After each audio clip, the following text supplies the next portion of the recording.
Hello viewers, I'm Advocate K.R. Rawat. Today I'm going to talk about gender justice and its various forms under the Indian Constitution. So, India has long been registered as one of the world's most unequal and unsympathetic to gender issues. This is especially true for women who are relegated or subsequent or status and subject to a variety of social problems. Now, such an infanticide, child marriage and gender prejudice in the rights of co-partnership property, etc.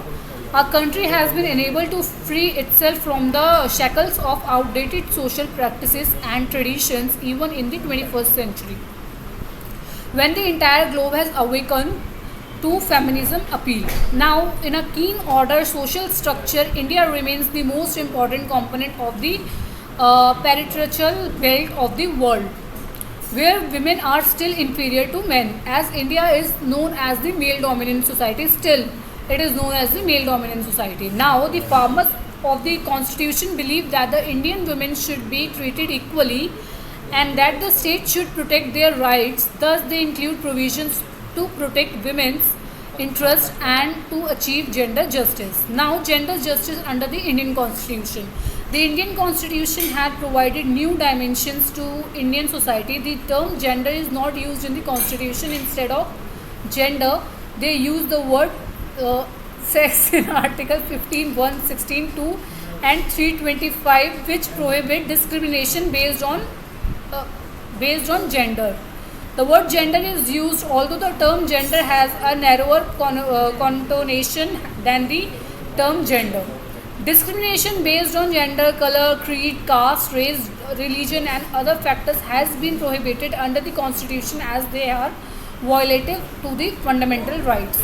In a similar vein, Article 14 of the Indian Constitution guarantees equality before the law, while Article 15 and 16 eliminated prohibition or discrimination based on religion, race, caste, gender, etc.